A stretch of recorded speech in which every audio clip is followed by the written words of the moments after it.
Welcome everyone. Today we have with us Gaurav Jhunjhunwala. After speaking with him and knowing his entire story, I felt that I could call him a symbol of resilience.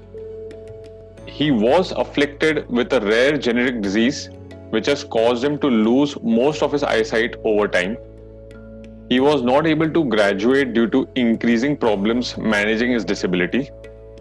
But slowly he learnt more about his condition and he became an avid reader. And how did he start reading? He started by listening to audiobooks and has been consuming at least 50 to 60 books a year. Today, he is a self-taught practitioner of neuro-linguistic programming and cognitive behavioral therapy. And now he runs a project called Mindmonk with his wife and his own company called Peakperformer, which both help people live a better, meaningful, and purpose-driven life. So, welcome, Gaurav. Thank you so much, Harish, for having me. So, Gaurav, I'll jump right in. When did you realize you have this genetic disease connected to your eyesight? And what was your understanding of this disease then?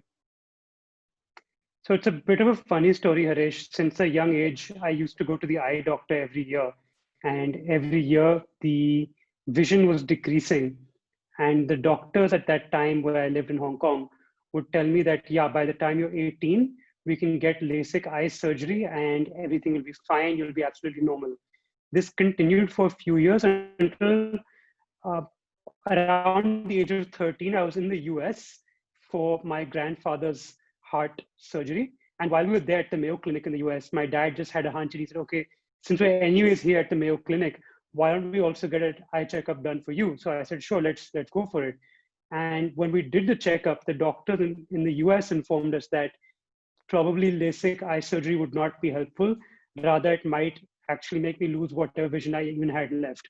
So I was being told one story my entire life, and I was hanging on to this hope that by the age of 18, it would be corrected. And in 1 hour of meeting a doctor at the age of 13, those entire dreams were dashed. And I was told that I would probably go blind over time. And how were people, means especially your family, reacting to this condition at that time? So I was quite young, so people didn't address it directly, and no one really spoke to me directly about it. I was just left to my own devices to kind of process it. My family was very supportive, but it was difficult to process emotionally. And I think as a defense mechanism, I just kind of pushed it out of my mind, thinking that, okay, that will never happen to me.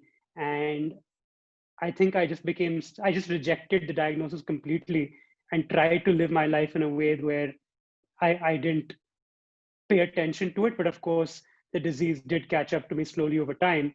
For example, I used to play on my school soccer team. And over time, as my vision got worse and worse, I couldn't play soccer anymore. And I just tried to ignore the, the situation for as long as possible. And I think I was just running away from my fears, right?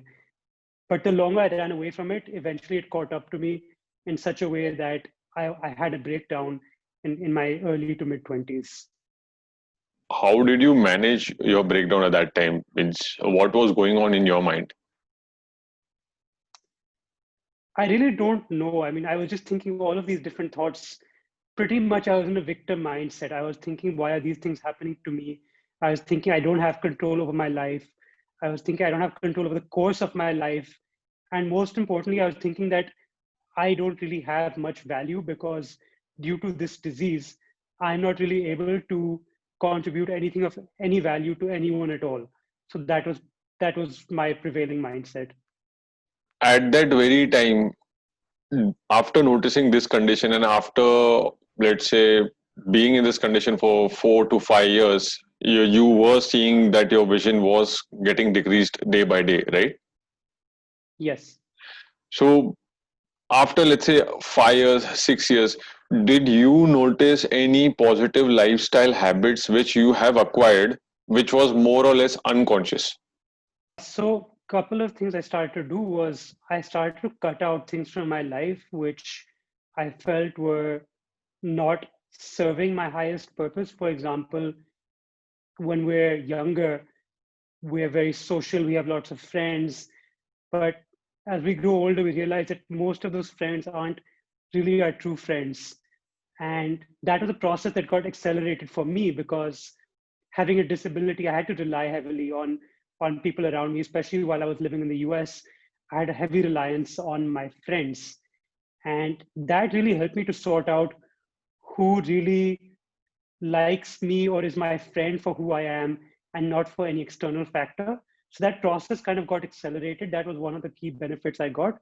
And I realized very quickly that there's no point in me maintaining relationships with people just for the sake of the relationship, just for the sake of having acquaintances, right? It's like today we try to collect all these friends on Facebook. It's like a competition that, okay, I have 500 friends or 800 friends or 1,000 friends or followers, whatever it was. So I stopped doing that and I started cultivating deeper relationships with a lesser number of people.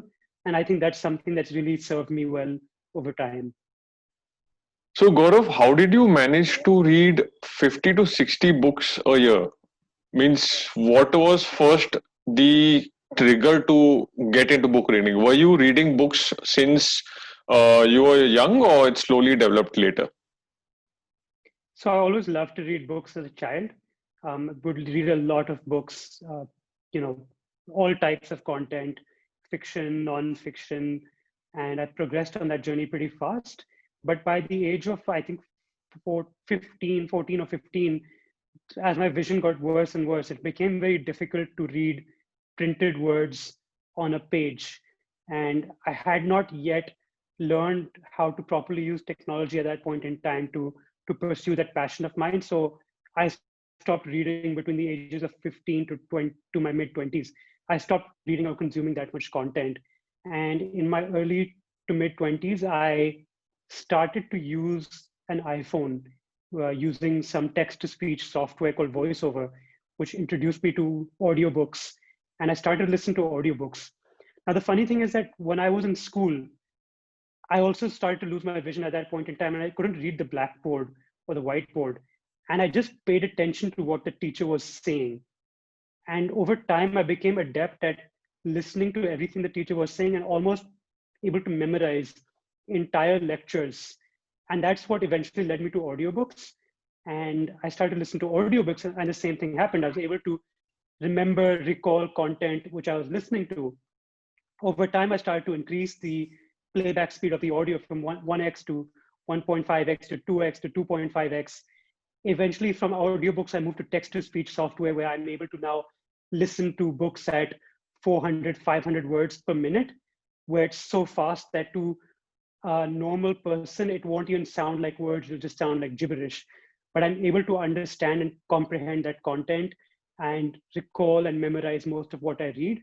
And over time, what's happened is that as I read more and more books and learn about more concepts, I'm able to make connections between seemingly disparate pieces of information, which then helps to reinforce that content even better in my mind and in my understanding. You just mentioned that you were able to memorize lectures during the school. Wow, Yeah. that is simply amazing. Just by listening that too. Yes. So, can you share a few tips for our audience on how to read or listen books faster and comprehend them well? Is there any other tip that you can share with everyone? Sure. A couple of things I would say first and foremost, have a very low bar for stopping to read a book. So for me, if I buy 10 books, I'll only read maybe 6 or 7 because I have a very, very low bar for for stopping to read. If something's not interesting me, if the content is too long drawn out, if the author is not getting to the point fast enough, then I'm going to stop reading the book because there's way too much good content out there to read that it doesn't make sense wasting time on something that's either not interesting or not well written. So this idea that we need to finish everything we start, for me, it doesn't apply to books. I think we should be very, very quick to be very slow in choosing what to read and very quick in stopping reading a book if it's not suiting your purpose, right? So if you're really interested in the content that's going to help you to read more and to read faster, that's the first thing, right? The second thing is that apart from just reading physically, you can try listening to audio. It does help a lot of people read more. And what I do is that I don't just take out specific times to read, but I also listen to audio while I'm brushing my teeth, or while I'm in the car, or while I'm walking around my house. So that means that I don't need to take out separate time to read specifically, but I can use time which was not earlier being utilized for something more efficient and use that time to read more content. So I'm not having to find more time, I'm just creating more time from what I'm already doing. What is your process in filtering books when you decide what you want to choose? Do you have any special tricks or strategies on how you choose books? A couple of things I do is that I first get very involved into one specific topic, and then I read as much as I can on a specific topic. So, for example, recently I've been very interested in neuroscience and people's identities of themselves and how they form that identity within the mind. So, I'll read 4, 5, 7, 8, 10 books on a specific topic before I've created my opinions and hypotheses. And then that will automatically lead me to an adjacent topic. So, I think it's better, at least in my opinion, to first read really deeply in something that interests you. And once you exhausted that, then to move on to something else. I generally pick books out by listening to podcasts, listening to what other people are reading, reading reviews about those books, reading summaries of those books, trying to see if Kindle has a summary of that book, reading a few pages. And if I like it, only then committing myself to the rest of that book. To be honest, I have also faced a lot of issues choosing a book. So generally, what happens is I end up buying a book and then regretting that why did I buy the book? Because it's either wasting a lot of time, or it's either that the topic is just isn't interesting after a chapter or two. But yes, some of these tips would be helpful for me as well as for our audience. Definitely. So one more thing on that is that we can't always make the right. So there's a difference between decisions and outcomes, right? So sometimes we make decisions based on all the best information we have, and the quality of the decision is really good, but the outcome is separate. So even if we made the best decision in our highest purpose, sometimes the outcome is not aligned with that. But the two things are completely separate. So to drive this point home, if I give you the example of a poker tournament or a poker game, you have a 99.999% chance of winning a hand, but there might be a 0.001% chance that you lose. So if you go all in and you lose, that doesn't mean that the decision was wrong. Just because the outcome didn't go in your favor doesn't make the decision wrong. So a lot of times we pick out a book with all the best information we have, but that book, after reading 1 or 2 chapters, isn't the best book. Doesn't mean we should feel guilty about that decision. Does that make sense? No, that makes perfect sense. Means um, we would have a clear intention of what we want to do, but again, there could be multiple external parameters which would affect the outcome. Correct. So we're separating intent from impact. We have the highest intent for ourselves, but the impact is something different to what we intended. So we shouldn't feel guilty about the outcome because we made the decision with all the best information we had at that point in time. Yes, I guess we did have a conversation about this on the Stoic philosophy, and well, all these principles must be drawing out from there. Some of them, yes, but it's also related to emotional intelligence, about understanding our emotions and what they're telling us about what we're thinking, and understanding the difference between primary and secondary emotions. So primary emotions are what we're feeling in response to an external factor. So for example, I might be feeling sad or upset if something has gone wrong in my life. And then a secondary emotion is the fact that I'm feeling guilty about the fact that I'm feeling upset. So that's something we want to avoid. We want to be curious about our emotions and understand what they're telling us about the way we're thinking, and not getting judgmental or guilty about the way we're feeling. So, Gaurav, coming back to what you do in your career, you're a self taught practitioner of neurolinguistic programming and a cognitive behavioral therapy. Which neurochemical, as per you, is least available in everyone, and that is the neurochemical which should be worked on?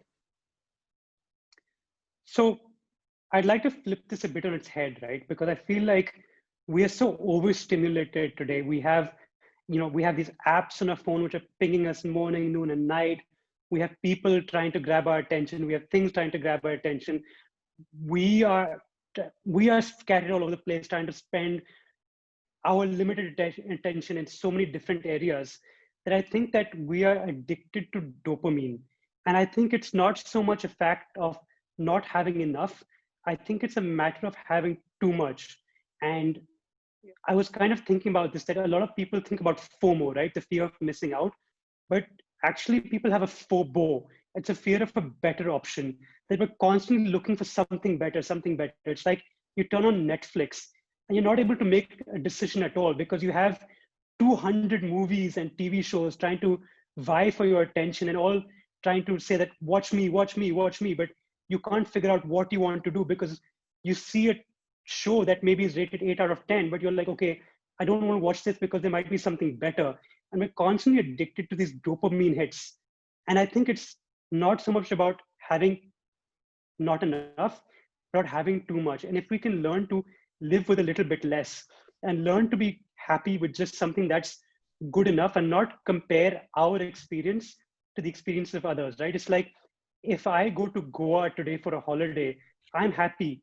But then I open my phone, I go on Facebook, I go on Instagram, and I see a friend of mine who's in Italy.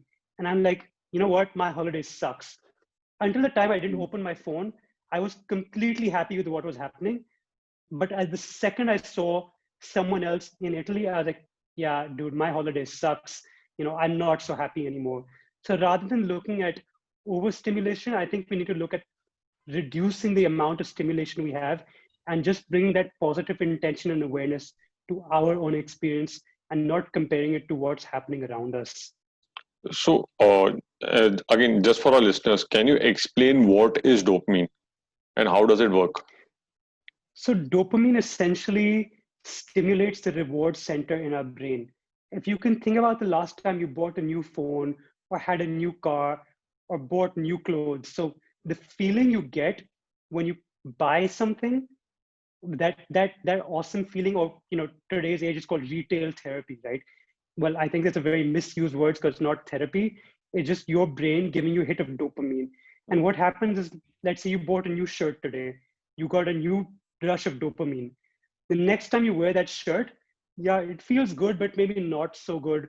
The third time, fourth time, fifth time, 10th time you wear it, every time you wear it for the next time, and you feel that feeling decreasing, that's the sense of dopamine decreasing over time. And after the 10th, 20th time, you don't even feel like it's a new shirt anymore. And it just feels like everything else. The shirt you bought 2 months ago could feel just the same as the shirt you bought 2 years ago. So that's the sense of dopamine reducing in your brain. And then the next time you buy a new shirt, again, you get that kick, you get that rush, and that's your brain giving you a kick of dopamine. Yes, but without the true joy of having something.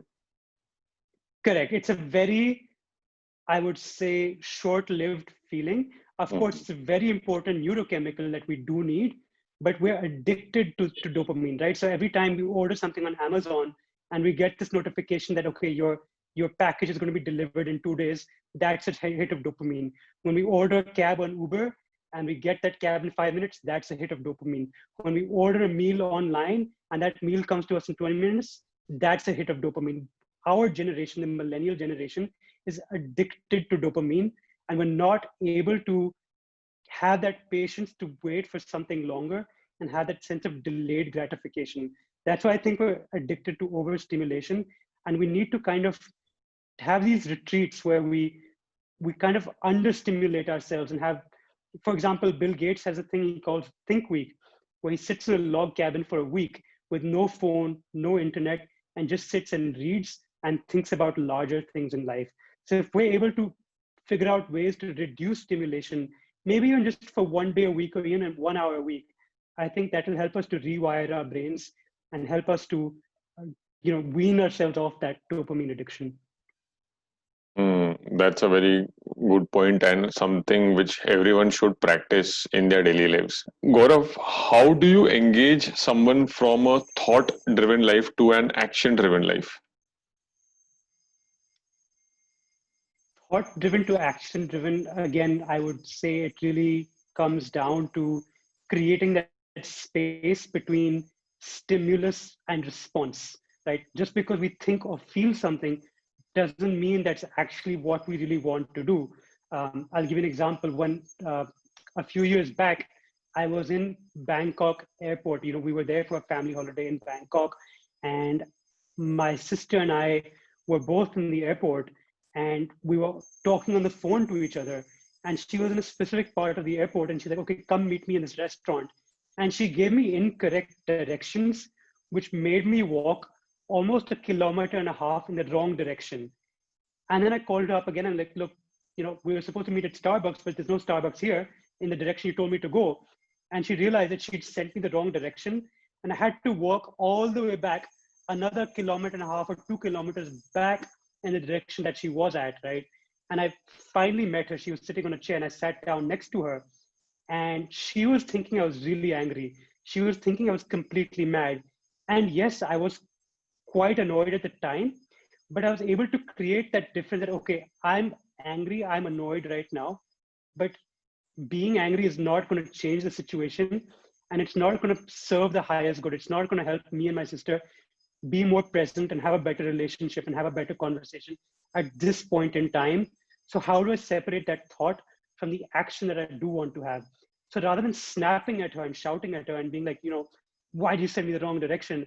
I was able to calm myself down and be like, okay, it's a bit annoying and a bit frustrating. You sent me the wrong way, but I understand that wasn't your intention. So I'm completely present with you here in the moment.